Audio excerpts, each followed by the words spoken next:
Thank you, Santa Monica. Thank you, Santa Monica College. As we continue with our 24-hour live broadcast, I am Emilia Rivadeneira, a senior at North Carolina State University and the host of Eye on the Triangle, our community news show here at our radio station, WKNC 88.1. I'll be reporting live from North Carolina, a key battleground state in this election, and tonight I'm joined with Max McCorkle, professor of the practice in the Sanford School of Public Policy at Duke University, and Elizabeth Lane, assistant professor of political science at North Carolina State University. Thank you both for being here with us tonight. I know that, it's a late hour to be just awake. Um, but yeah, now let's dive right into it. The polls have closed and about, like a lot of votes have been casted.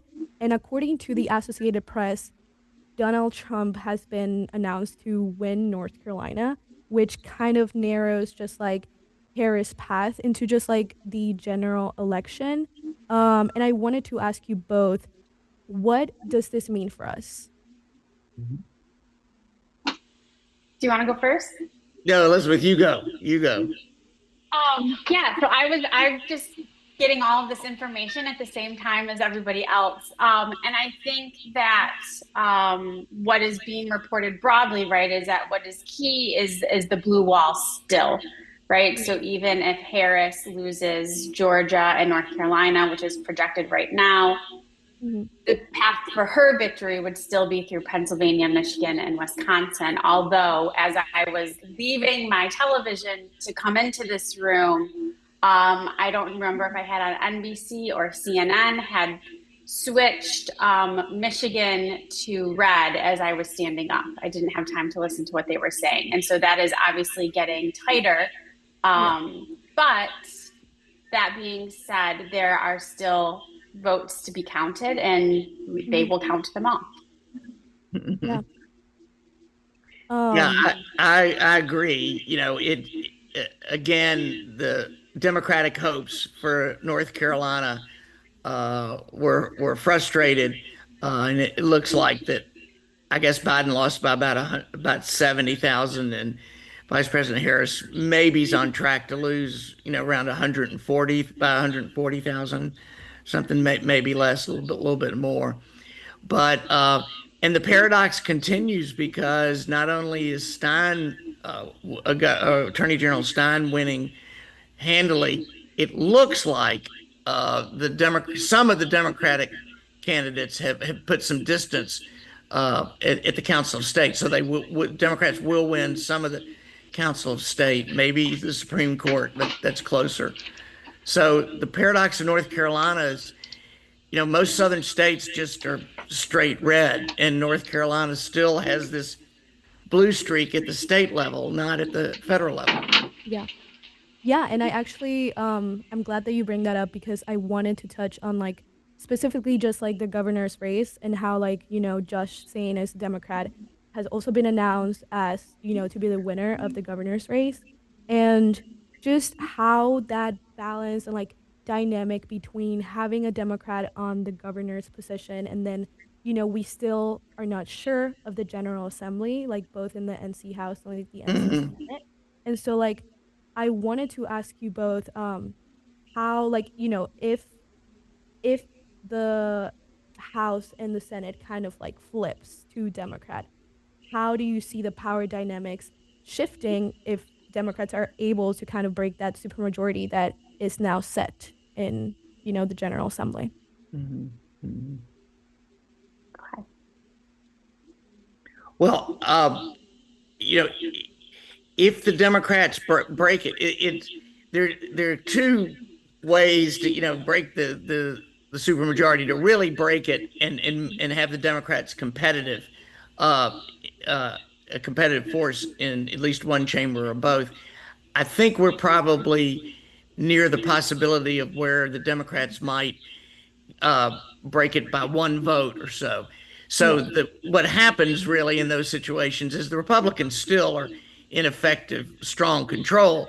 They just have to cut compromise deals with some Democrats, which makes the caucus mad and makes it more inefficient, but just being one or two off from the supermajority is not really breaking the supermajority. And so Governor DeBee Stein has, obviously wants that to happen, but the Republicans still are in effective control in the state legislature, I think.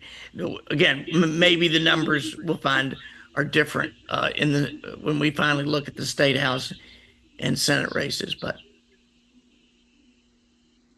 Yeah, I agree on that. I think that he's going to have a tough road ahead of him to accomplish any of his policy objectives given the divided government that we have in the state. I Mhm. think it's really striking, though, that we have these state level races, right, falling for the Democrats. We have these local races and a solid majority for Republicans amongst the assembly.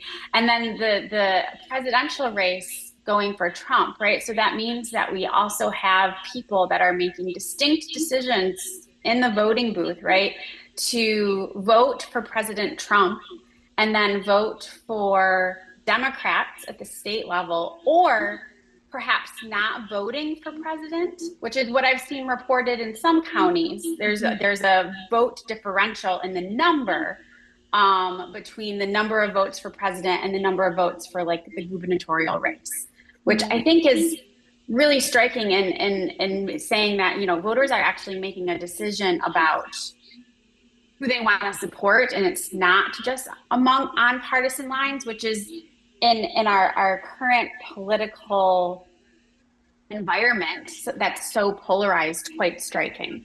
yeah, I think Elizabeth's onto something there because again, it may have changed since we got on here, but Yeah. it looked to be at least 100,000 or more, maybe 150,000 more people voting in the presidential race than in the gubernatorial, and then the gubernatorial and the Council of State look very similar. And that may well be the single shot or shotgun, whatever you want to call it, Trump voters, occasional voters who went in and voted for Trump and then said to heck with trying to figure the rest of this out. So Right. it looks like the Democrats will win with a slightly smaller electorate that that voted in the presidential race is going to have way more vote, not way more votes, but a significantly more votes than the governor's race and this council state races. Again, we'll have to see that how it all shakes out, but that's how it looks like right now. Is that there are some people who just voted in the presidential race and went home. Yeah. And that is really interesting what you're mentioning right now. Why do you think this is kind of like, happening right now, specifically in like for the 2024 election, like people just like going to the polls and then like making a decision for the presidential ticket, but not for state elections? I feel like that's just kind of, you know, is there a trend there that we're seeing, or I how do want to you? go back and look at that for the other for previous years and see how that holds up for Trump. It is part of this unique. It may be part of the unique nature of Donald Trump's appeal that he kind of pulls people out of the woodwork. People who aren't real interested in politics otherwise and really aren't excited about the Republicans. And also, I think, and I'll let Elizabeth comment, but I think it also in this particular case, a lot of people probably said, I don't want to get involved with the Mark Robinson issue. So I'll go vote for Trump and Mhm. maybe just, said, I'm not gonna go there. I'll just vote for Trump and go home. Yeah, I think I again don't know what it is, if there is a pattern with Trump in this occurring previously, and I think that that is a good point, right? That if maybe he does bring these people out of the woodwork, but we do know that presidential races are different, right? These are high information races where Hmm. people, I mean, just think of the sheer number of commercials, the ads that you've seen on social media. Plus, we're hearing, I don't know, I haven't seen the numbers for North Carolina specifically, but we've heard about record amounts of first time voter turnout and young voter turnout, Yeah. right? And so if you are like, yeah, I'm going to go vote, but you haven't done research on these other races, what we call that like voter roll off, right? Essentially, you vote for the up ticket, the higher ticket races. So typically that's president, governor, and if we had a Senate race, and then maybe you don't worry about the lower ticket races, referendums, and things like that. And so that isn't uncommon, but to see it at this magnitude, I think for between president and governor, and I think probably Mark Robinson has some things to do with it. There was a lot of speculation as to whether he would even cause like negativity down ballot for some of the other Republicans. And so maybe it is a consequence of like kind of all of these things happening. Mhm. Yeah, and I'm glad that you both bring Robinson up because I one of my questions was actually going to be, did Mark Robinson's just like performance affected the down ballot races, particularly in just like the council of state races? Um, what are your opinions on that? Again, we'll need to see how it finally shakes out. But yes, Yeah. I would say that it looks like uh, uh, Mark Robinson. The difference in the council of state races is only 2% right now at the most, Mhm. and it was double digits with Mark Robinson. But yeah, you think of a Republican governor candidate who either wins like Trump or barely loses. You would think that the Republican Council of State people down the ticket would have been helped by that. And when your standard bearer loses by double digits, that's just not good news. Mhm. Yeah. Um, and now kind of moving to the North Carolina Supreme Court race. This race is just like important to as it could shift the ideological balance of the state's highest court. So I wanted to ask you, how significant is this race in shaping North Carolina's judicial landscape, especially with abortion and voting rights likely at stake during this election season? Yeah, so the race is between Allison Riggs and Jefferson Griffin. I think a lot of Yeah. people probably haven't even heard their name in this election cycle because there's been so much attention to the other races. So Allison Riggs was appointed by the governor and she is now up for reelection. She is technically the incumbent. She was appointed by the governor after the previous person who held her seat left to run for governor. And so the current balance of the court is 5 Republicans and 2 Democrats. So if she were to win, which as of the moment I am saying this, Yeah. 92% of votes have been reported, and she's up 50.2% to 49.8%. So, I mean, this is still so, so close. Mhm. If she were to win, it would maintain the balance of the court as is. Status quo would be maintained. That being said, this race is so important because in 2 years, Anita Earls, the other Democrat on the North Carolina Supreme Court, is up for reelection. She must win because in 2028, there are 3 Republicans on the court up for reelection. So if the Democrats want to retake the majority on the North Carolina Supreme Court before the next Yeah. redistricting cycle, which we saw how important that was in this last cycle with the Moore v. Harper case making its way all the way up to the United States Supreme Court, they have to win this race in order to be competitive and have a chance to retake the majority prior to the next census. So Mhm. that is why, although this race may not have that immediate impact that Democrats would expect, it is significant for the long game for Democrats in the state of North Carolina. Uh, Right. I agree. Yeah, if the Democrats go down 6-1 and easily then go down, it could easily go down 7-0.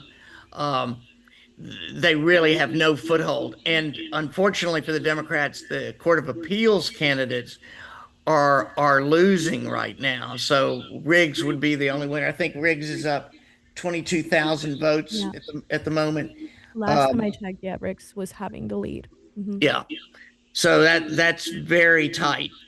And that's again probably um, Republicans will not exactly put it this way, but that's probably Mark Robinson's fault in their view. There was just enough static, and abortion became such a prominent issue. I agree with Elizabeth that how much voters knew Allison Riggs and Griffin, the opponent. I'm not sure of the names of, uh, but it might have gotten through just a little bit that she was a defender of abortion rights, just enough. But yeah, the Democrats are kind of fighting for their lives in the judicial sphere, and that a Riggs win would be some kind of consolation. Yeah. And what is unique about the North Carolina Supreme Court, just to add, is that they do run with a partisan label. Only 8 states in the Yes. country do that. And that was as of 2019, right? So that is something new. And because they added it back in 2019 because so many voters didn't vote because of that lack of partisan label. So Mhm. Yeah. With Um this council of state and judicial races, I mean, there are arguments on both sides, but this is part of the North Carolina tradition of the long ballot, where judges run for election and all kinds of, uh, cabinet members, or you think in analogy to the federal level, all are elected constitutional officers, and it does raise the question, not Republican or Democrat, not partisan, is how how little d democratic is this? As again, as Elizabeth said, the lack of voter knowledge about the candidates. They're just voting D and R, by the labels. So it's this is a question that's been around in North Carolina politics for a long time. The so-called long ballot. mhm. um And again, kind of touching based on just like how we're seeing Riggs kind of like ahead of barely ahead of the just like in the lead of the North Carolina Supreme Court race. Why can this unofficial result at like this point in time suggest about how North Carolina voters are feeling about the direction of the state's judiciary? Like where should it be moving forward? I don't. It's hard to read uh, that the voters are kind of coherently commenting on the direction of the judiciary. Again, the three Court of Appeals Republicans are winning. Riggs is just barely ahead on the Democratic side. So again, the kind of verdicts in North Carolina, such split verdicts and unclear uh, how they go. But again, if abortion was not a live issue, I think the Democrats would even have more of a problem on the judiciary side of kind of, why do people need to vote for a Democrat? It would be a question. But I don't, maybe Elizabeth sees it, but I don't see a singular message being sent about the courts, especially because if the Republicans, they'll be in even stronger control of the Court of Appeals, and will be still in control of the Supreme Court after this. yeah, I agree with Mac. I don't think that there's like this is like a strong showing or referendum or anything on behalf of the voters. That being said, I do think that this race should bring attention to the important issues that the North Carolina Supreme Court is deciding and Yes. is potentially deciding in the future, right? So we have things like education, right? So educational funding is something that they've recently decided.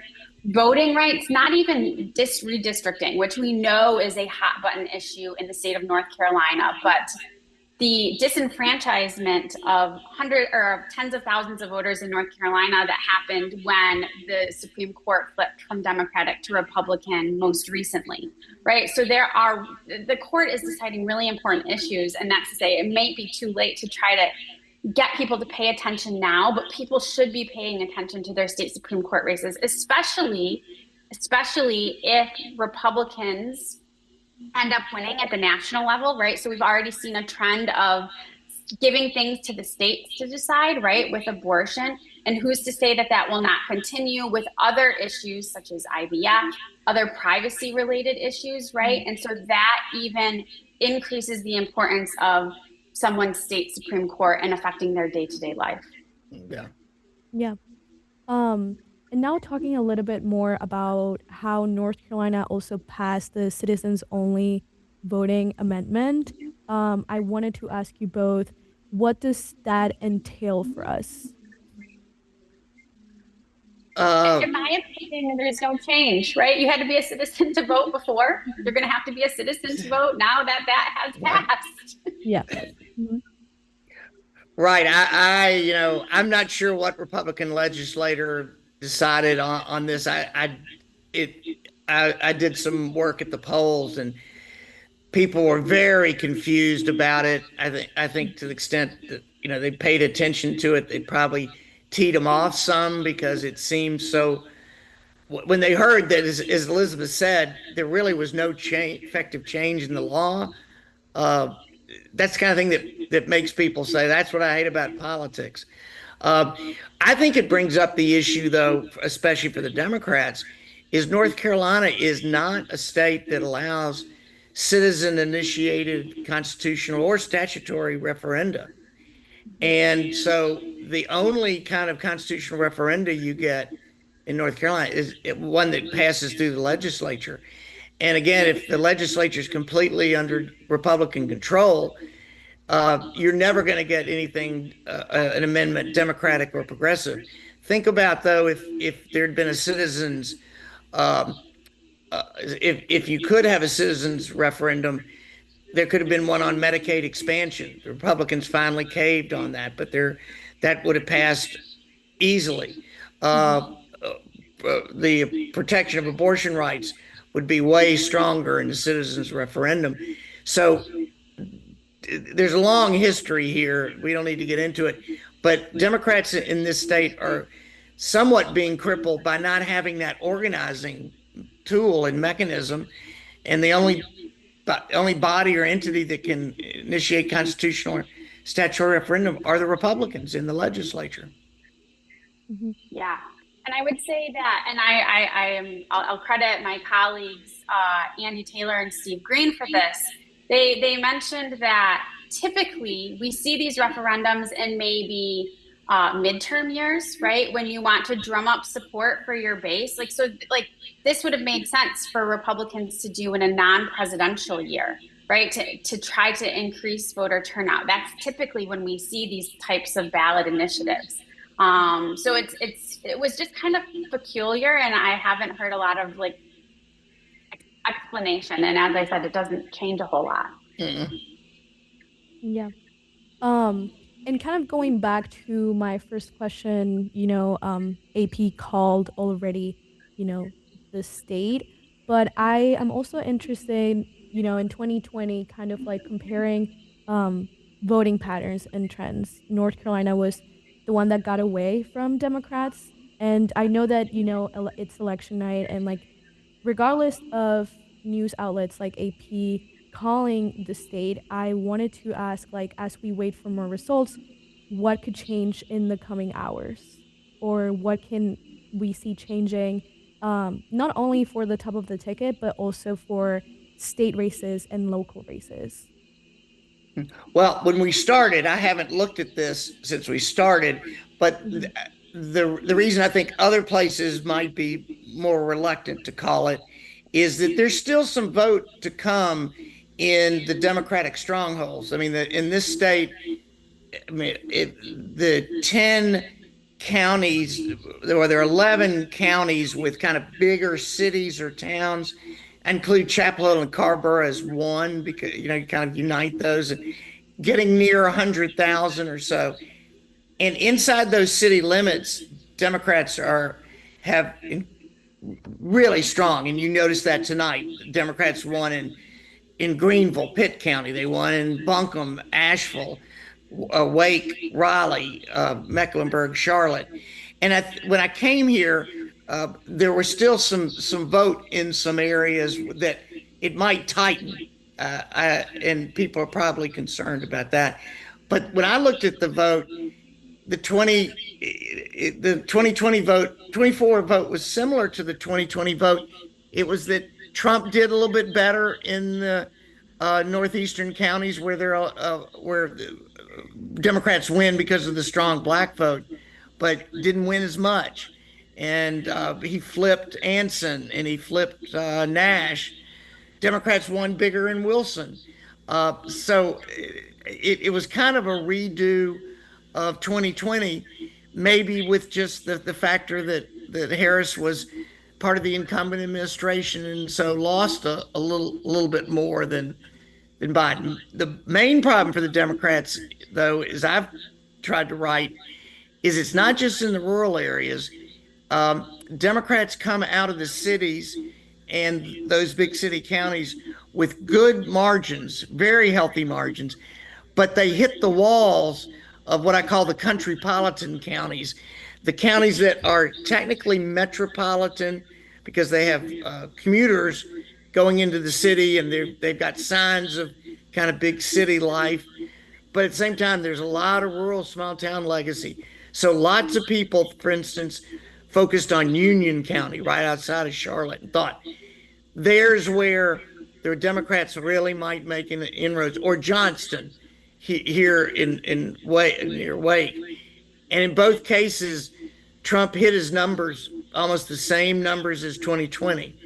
The only thing that's really breaking for the Democrats is Cabarrus, which is right outside Charlotte. But most of the others, he's even doing a little better or doing about the same. So it's not just rural North Carolina, it's areas that are in the metropolitan North Carolina uh, where Trump is still winning. These are very white, kind of exurb, suburb type places. And then Trump did a little bit better in some of the cities, not dramatically so. So Yeah. Yeah, I'm seeing more of the same. I think some people are waiting to see, right? So like population has changed in places like North Carolina since 2020, right? I think a lot of people are aware of the big influx. And that's not unique to North Carolina either, right? We're seeing that in a lot of other states. I just saw them talking about it in Nevada before I came in here, right? A lot of people are leaving California for the Vegas area because it's much more affordable. And so I think maybe that was driving some of the hope as well, right? That maybe there's these people that are moving from maybe more northern metropolitan areas, right? And bringing those kind of voters down here, but it seems like that is not necessarily the case. And as Max said, it seems to be kind of a repeat. And that's what it is when you look at these like micro level county analyses, right, that they tend to do to compare, how are Harris and Trump performing to their predecessor and former self. Trump seems to have done better or the same in all of those places, and Harris just didn't make up any grounds in most of those places. yeah, yeah. There is migration in North Carolina. I think it is probably net advantage to the Democrats, depending on what exact period we're talking about. But it is only a net. I mean, you go to Brunswick County, which is one of the biggest growing counties in North Carolina, St. James Plantation, and lots of places. New York, refugees from New York are conservative and Republican. And then the other problem for the Democrats is even though we'll see how much of the percentage of the white vote, uh, how less white this electorate was, but it's been getting less white. But Democrats have been getting less and less of the white vote. So while it is in not as big of a share, Democrats are still leaking support. When I used to be a Democratic consultant, you thought you got to win. Democrats needed to win 40% and of the vote, of the white vote, and now Democrats are really trying to win with low 30s, and that's not proving to be successful at the federal level. Grace. Um, and just because of sake's time, now we'll hear from students at NC State University about their engagement with the elections. Thank you both so much for being here tonight with us. at WKNC 88.1 and with the 24-hour live transmission in partnership with Student News Live and iHeartRadio. Thank you both. Thank you. Thank you, Elizabeth. Thank you. Bye. Have a good night.